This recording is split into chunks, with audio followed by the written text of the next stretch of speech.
Most people trying to fix their sleep are accidentally making it worse. Not because they're lazy, not because they don't care, but because almost everything popular culture tells you about sleep is either oversimplified, outdated, or flat out wrong. And the more you try to force sleep using bad advice, the harder your brain fights back. So here's what this video is actually going to do. We're going to go through what's really happening in your body when you can't fall asleep, the science behind it, explained in plain English. And then we're going to look at what the evidence actually says works, not folklore, not supplements that sounded promising in one study from 2003, the real stuff. And by the end, you're going to understand your own sleep in a way that most people never do. That understanding alone tends to make a meaningful difference. Let's start at the beginning.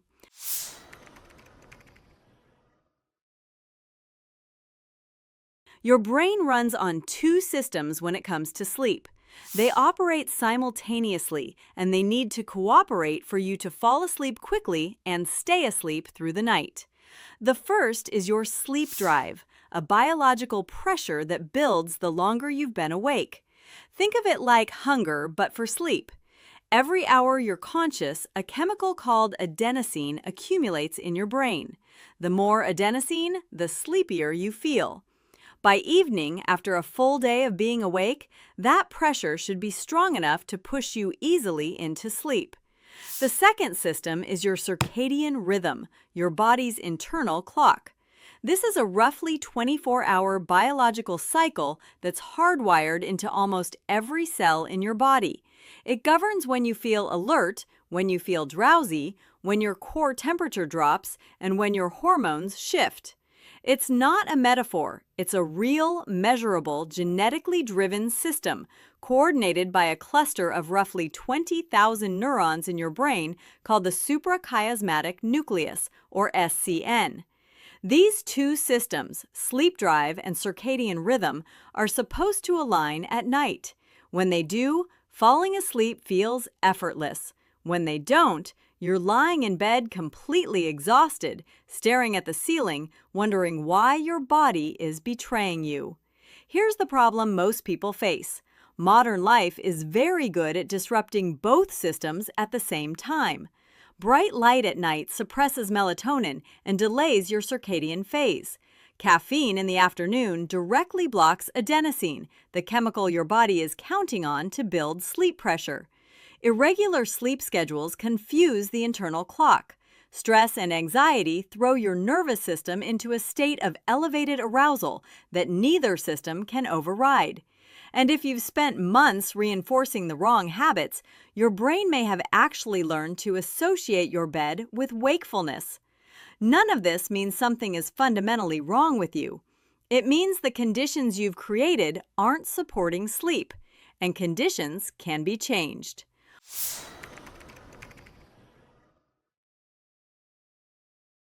One of the most underestimated factors in falling asleep is temperature. Not just the temperature of the room, the temperature of your body itself. Here's what's happening. In the hour or two before sleep, your core body temperature naturally drops by about 1 to 2 degrees Fahrenheit.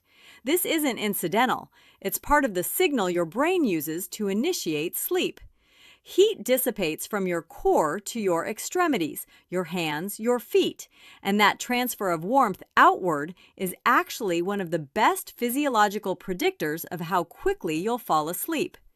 Now here's where people go wrong.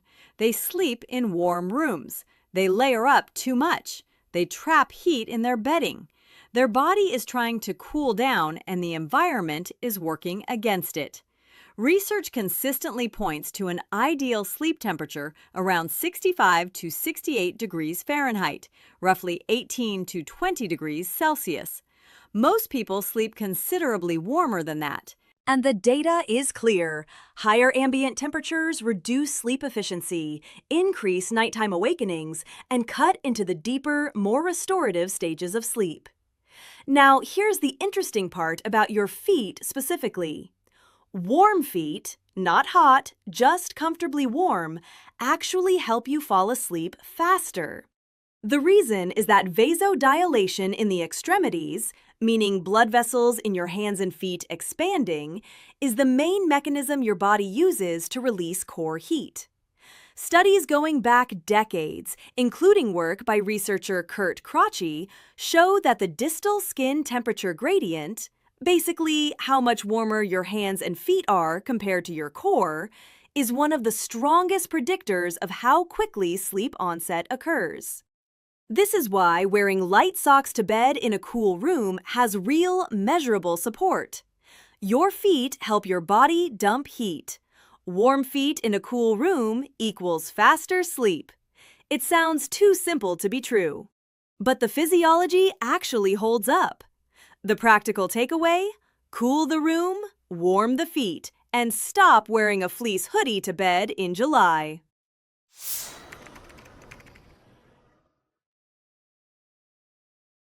Your eyes contain cells called intrinsically photosensitive retinal ganglion cells, IPRGCs for short. These aren't standard vision cells. Their specific job is to detect light and send that signal directly to your internal clock. And they are disproportionately sensitive to blue wavelengths of light, the wavelengths between roughly 460 and 480 nanometers, which is exactly what your phone screen, laptop, LED lighting, and most modern indoor light sources emit in abundance. When these cells detect blue-enriched light in the evening, they send a clear message to your SCN. It's still daytime. The pineal gland, which is supposed to be ramping up melatonin production in the hours before sleep, gets suppressed instead. Your circadian phase shifts later. You don't feel sleepy when you should. And when you finally do fall asleep, it's often lighter and less restorative than it should be.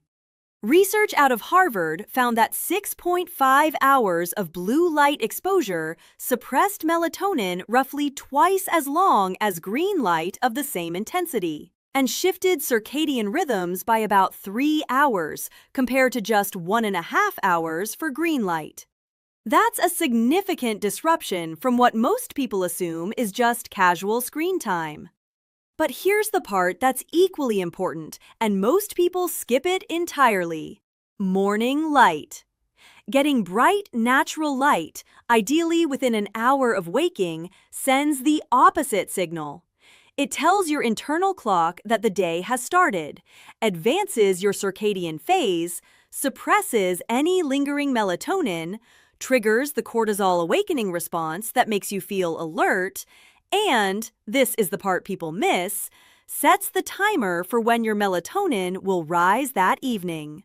The earlier and more clearly you signal morning, the more cleanly your evening sleepiness arrives on schedule. So the dual strategy is this: morning light in, evening light out. Bright outdoor light or a light therapy lamp in the morning.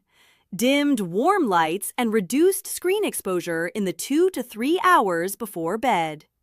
Blackout curtains or a sleep mask at night, because even low-level light in your sleeping environment suppresses melatonin through closed eyelids to a meaningful degree. This one change, controlling your light environment morning and evening, is one of the highest leverage interventions available for people who struggle with falling asleep at a consistent time.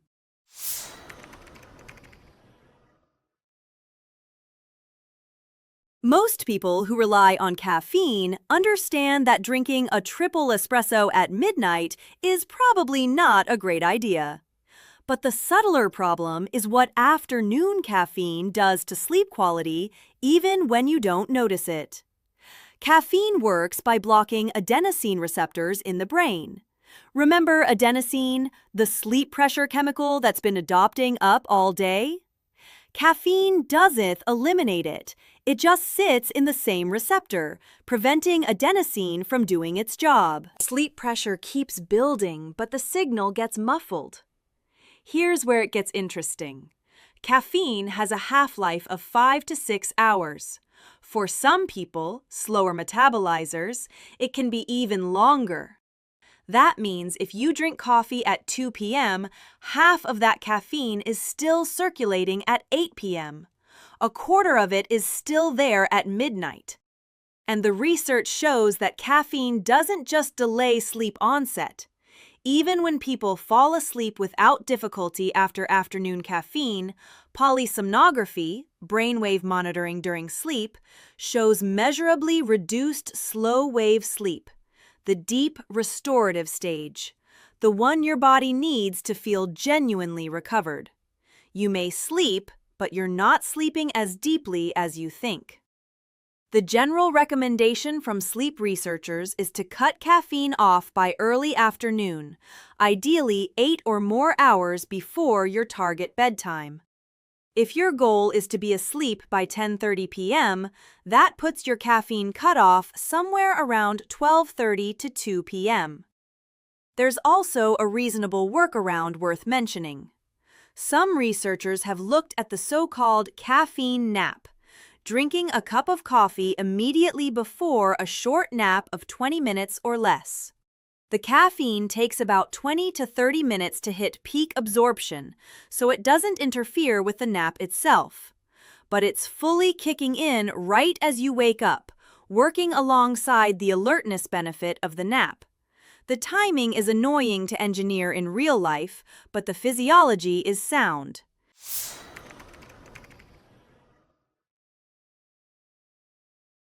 This is one of those things that sounds too simple to actually matter until you understand what's happening in your nervous system. Your brain is constantly forming associations between environments and states. This is not a metaphor or pop psychology. It's classical conditioning, the same mechanism that makes your mouth water when you smell food or makes you feel anxious when you hear a particular ringtone. Your environment becomes a cue that primes a particular mental and physical state. If you spend hours in bed watching television, scrolling your phone, working on your laptop, eating, worrying, reading stressful emails, your brain learns that bed is a place for all of those things. And increasingly, it learns that bed is also a place of wakefulness and stimulation. Then, when you actually try to sleep, your brain doesn't automatically shift into rest mode. It stays alert, because that's what it's been trained to do in that space. This is called conditioned arousal, and it's a core mechanism behind chronic insomnia. Treating it is central to something called cognitive behavioral therapy for insomnia, CBTI, which is the gold standard first-line clinical treatment for insomnia. Not sleeping pills, not melatonin gummies, CBTI. The fix for conditioned arousal is called stimulus control. The rules are simple. Use your bed for sleep and sex only. No phones, no laptops, no TV, no eating in bed. If you can't fall asleep within about 15 to 20 minutes, get out of bed. Go do something calm in dim light, reading a physical book, light stretching, quiet listening, until you actually feel sleepy. Then return. This feels counterintuitive. People want to stay in bed because they're exhausted and lying down is at least horizontal. But every minute you spend awake and frustrated in bed is reinforcing the wrong association. You are teaching your brain that the bed and wakefulness belong together. Getting out of bed when you can't sleep is one of the most evidence-supported things a person can do for insomnia. It's uncomfortable in the short term and genuinely effective over time.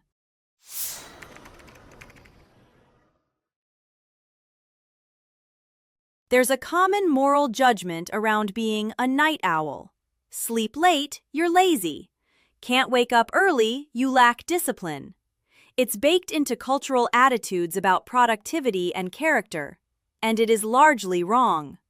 Chronotypes, your natural preference for earlier or later sleep timing, have a substantial genetic basis.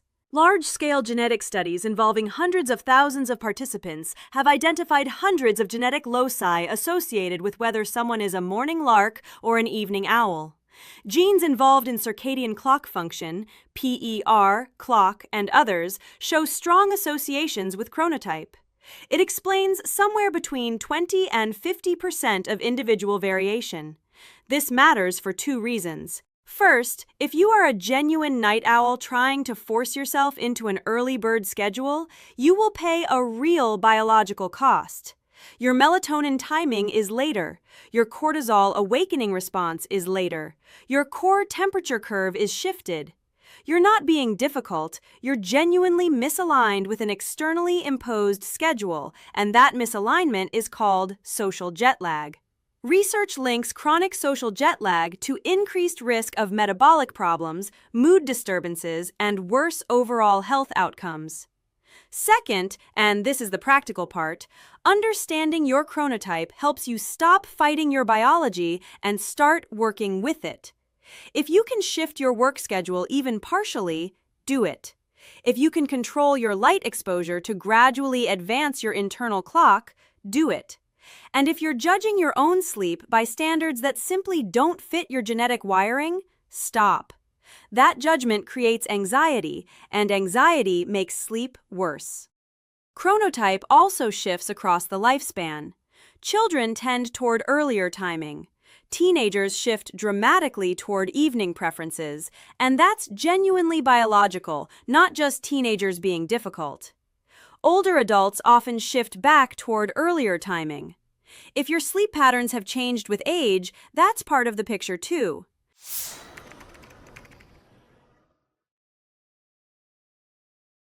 This one is worth addressing directly because the nightcap idea is so deeply embedded in culture. Alcohol is a sedative. It does make you fall asleep faster. That part is true. What happens after that is the problem. As alcohol metabolizes, typically in the second half of the night, it causes a rebound effect. Sleep becomes lighter. Awakenings increase. REM sleep, the stage critical for emotional processing and memory consolidation, is significantly suppressed. You often spend more time in the lighter, less restorative stages of sleep. What you get at the end of the night is sleep that technically happened but didn't do most of the things sleep is supposed to do. You wake up feeling stiff, foggy, and tired in ways that don't match the number of hours you were horizontal.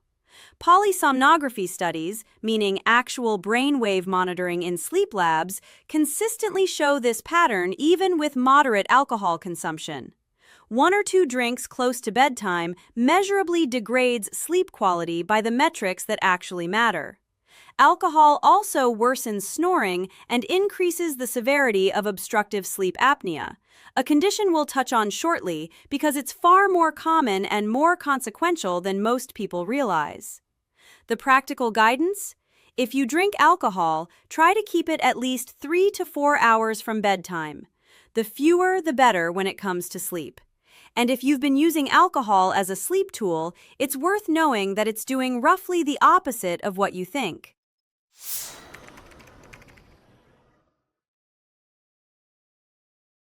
Exercise is one of the most consistently effective interventions for improving sleep quality. That's well established. Regular moderate aerobic exercise increases slow-wave sleep, reduces insomnia severity, and lowers anxiety, which, as we've discussed, is one of the bigger drivers of lying awake at night. But the question of timing is where things get more nuanced. Morning exercise appears to help advance and stabilize the circadian rhythm, particularly when combined with morning light exposure. Afternoon exercise is often considered the sweet spot. It aligns with natural peaks in body temperature and physical performance, and there's plenty of time before bed for temperature to normalize and arousal to settle. Evening exercise is where people get nervous. And honestly, the concern is partially valid and partially overstated. Moderate evening exercise, ending at least an hour or 2 before bed, tends to be fine for most people, and some research finds it still improves sleep quality. What's more problematic is high-intensity exercise close to bedtime. Things like heavy interval training, Maximal effort lifting, or vigorous long runs ending within an hour or two of sleep, can delay sleep onset significantly in some individuals. Elevated core temperature, elevated sympathetic nervous system activity, and elevated cortisol and adrenaline from intense exertion all take time to subside. The bottom line is that consistency matters more than perfect timing. If the only window you have to exercise is the evening, exercise in the evening. Some disruption from the timing is far outweighed by the long-term sleep and health benefits of regular physical activity. If you notice that evening workouts wire you up and make it harder to sleep, shift earlier when you can, or shift to more moderate intensity. Mind-body practices like yoga and Tai Chi are particularly worth mentioning for sleep. Research on both, especially yoga, shows meaningful improvements in sleep onset, total sleep time, and insomnia severity. Yoga nidra and gentle evening yoga in particular are well suited as wind-down practices and have real research support.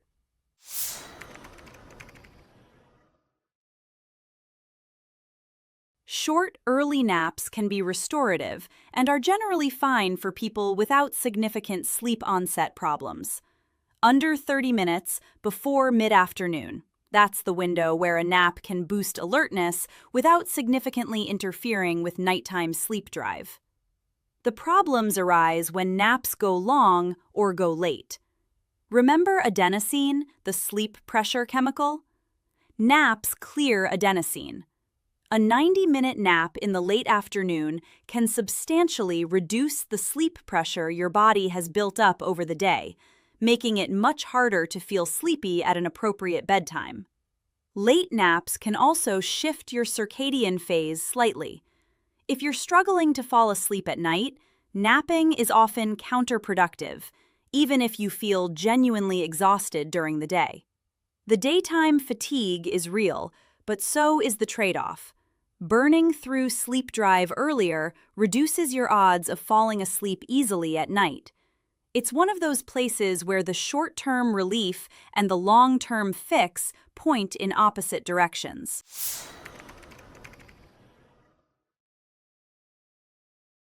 Food close to bedtime matters for a few overlapping reasons.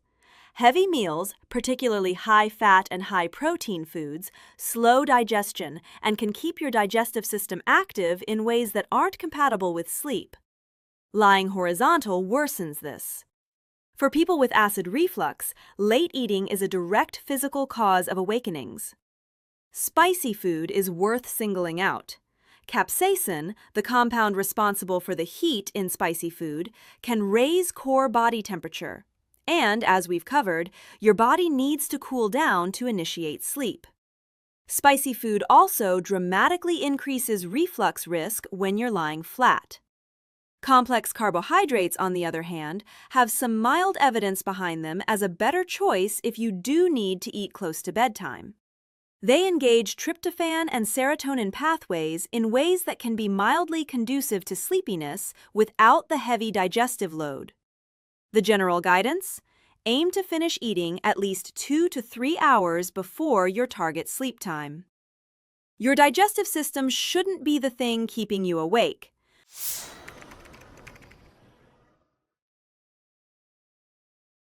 There's a phenomenon called sleep inertia that almost everyone experiences to some degree but rarely understands. It's the grogginess, disorientation, and general sense of impairment you feel in the minutes immediately after waking. Sleep inertia is a real, measurable neurological state. Adenosine clears slowly. Alertness-promoting systems take time to fully activate. The transition from sleep to wakefulness isn't instantaneous. It's a process that takes anywhere from a few minutes to, in some people, over half an hour. The mistake people make is using the first 5 minutes of consciousness to evaluate how well they slept. Feeling awful when your alarm goes off does not mean you had terrible sleep. It often just means your adenosine is still clearing and your alerting systems are still warming up. A more accurate read on sleep quality comes from how you feel an hour or two into your morning, or how your focus and energy hold through the midday, not from your half-awake, alarm-interrupted, pre-coffee assessment. This is worth knowing because sleep anxiety, worrying about sleep, judging sleep, mentally catastrophizing about how a bad night will ruin your day, is one of the most reliable ways to make insomnia worse. The thoughts you have about sleep turn into physiological arousal, and arousal is the enemy of sleep onset.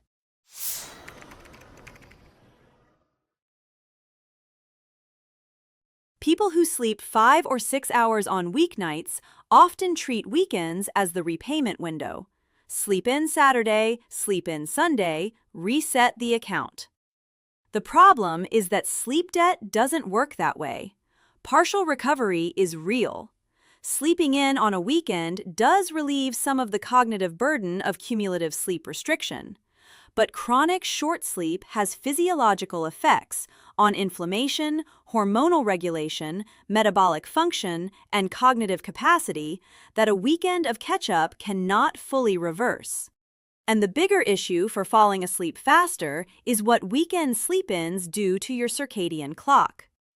If you go to bed at midnight and wake at 9 a.m. on Saturday and Sunday, you've effectively given yourself a 2-hour time zone shift. Your internal clock is now calibrated for a later schedule. Sunday night arrives, you need to wake at 6 a.m. Monday, and you absolutely cannot fall asleep at 11 p.m. because your body doesn't think it's bedtime yet. This is social jet lag, and for people who do this regularly, it creates a chronic, low-grade circadian misalignment that makes sleep harder, not easier. The fix is boring but true. Try to keep your sleep and wake times within about an hour of each other every day, including weekends. The wake time especially, it's the strongest anchor your circadian system has. Fix your wake time first, and your bedtime will gradually stabilize around it.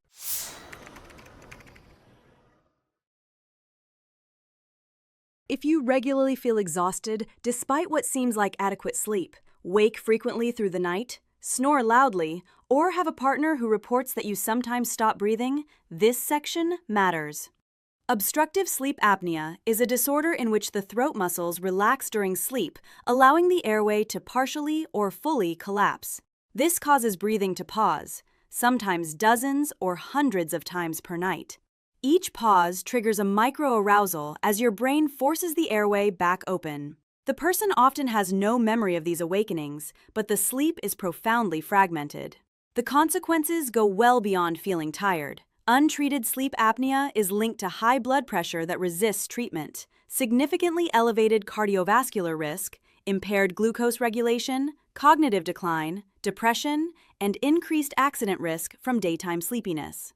And here's the scale of it. Estimates suggest that somewhere around 80% of sleep apnea cases remain undiagnosed. Tens of millions of people are walking around in a state of chronic sleep deprivation that they attribute to stress, or age, or just being a light sleeper, when the actual cause is a structural airway problem that's highly treatable. If sleep hygiene improvements and behavioral changes aren't moving the needle for you, and especially if any of the symptoms above apply, talking to a doctor about a sleep study is genuinely important. Trying to fix sleep with a consistent bedtime and a cool room is not going to address an airway obstruction. That requires its own evaluation and treatment.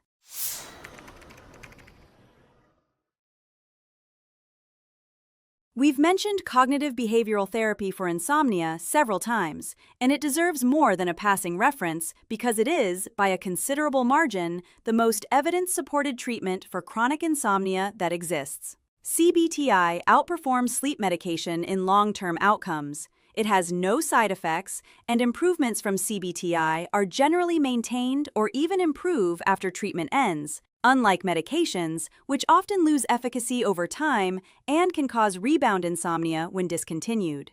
The American Academy of Sleep Medicine recommends multi-component CBTI as the first-line treatment for chronic insomnia, not as a last resort, as the starting point. What does CBTI actually involve?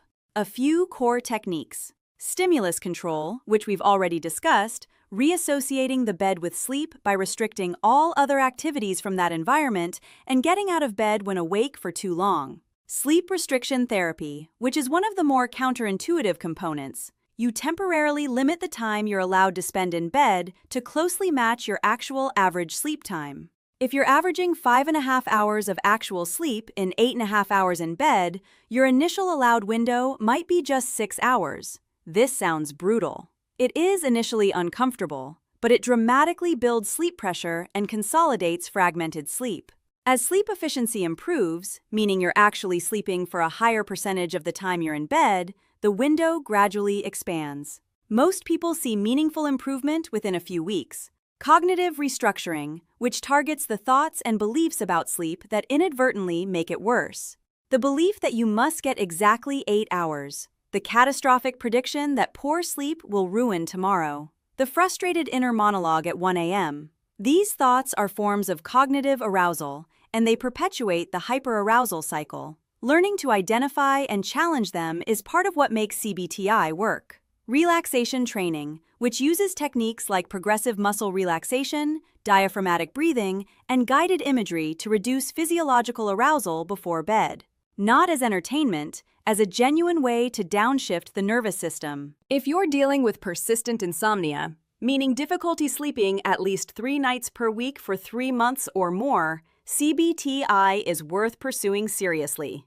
It's available through therapists trained in behavioral sleep medicine, through telehealth platforms, through structured digital programs, and through workbooks.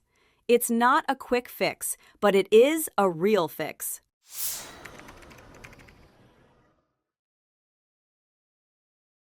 A few remaining points that are individually modest but compound meaningfully together. White noise. Consistent background sound, whether from a fan, a sound machine, or an app, helps mask the sudden intrusive sounds that cause awakenings. Your brain habituates to consistent noise and becomes less reactive to random disruptions. This is especially useful in environments with unpredictable sound, urban areas, homes with pets, partners with different schedules. A dark room. Not pretty dark, genuinely dark. Even low-level light exposure during sleep, the kind from a nightlight, a charging indicator, a street lamp through thin curtains, suppresses melatonin and reduces sleep quality through the same IPRGC pathway we discussed earlier. Blackout curtains or a quality sleep mask make a real difference. Phone notifications. The sound of a notification at 2 a.m. will pull most people from lighter sleep stages into full wakefulness. Using Do Not Disturb with selective exceptions for genuine emergencies is simple and worth doing. Pets in the bed. The research here is more nuanced than people expect. Many people subjectively prefer sleeping with their pets and report better sleep quality, but objective measures like actigraphy tend to show more fragmentation and movement when animals share the bed. If you're a light sleeper and struggling with awakenings, it's worth considering honestly whether the presence is helping or disrupting. Investing in your sleep environment. A mattress that suits your body type, sleeping position, and comfort preferences matters for reducing movement arousals and musculoskeletal discomfort. It's not glamorous advice, but sleep quality and physical comfort in bed are meaningfully connected.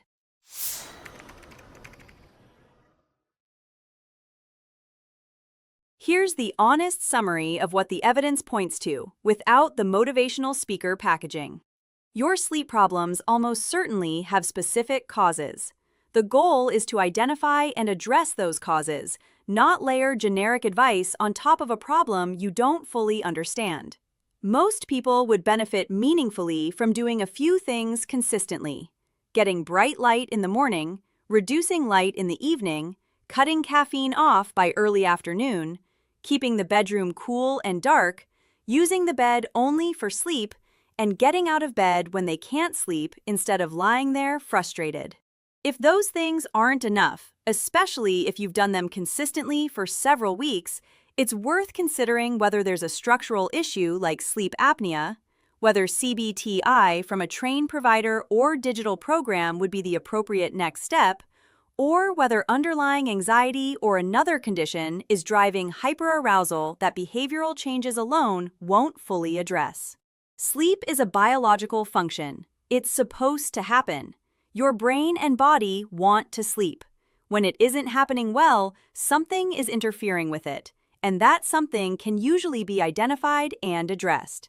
The catch is that most of the effective solutions require consistency and patience, which is genuinely difficult when you're already exhausted. But the biology works in your favor here. The changes described in this video aren't tricks, they're conditions. Create the right conditions consistently, and sleep tends to follow. And that framing is actually worth sitting with as a final thought. Sleep isn't a performance. It's not something you get better at through sheer willpower or discipline. It responds to environment, timing, habits, and associations. Change those inputs, and the output tends to change with them, usually more quickly than people expect, once they stop working against their own biology. If this kind of practical, science-based breakdown is useful to you, subscribing means you'll see more of it. There's a lot more to cover about how your body works and what the evidence actually says, and we try to keep it honest, grounded, and genuinely useful every time. Thanks for watching.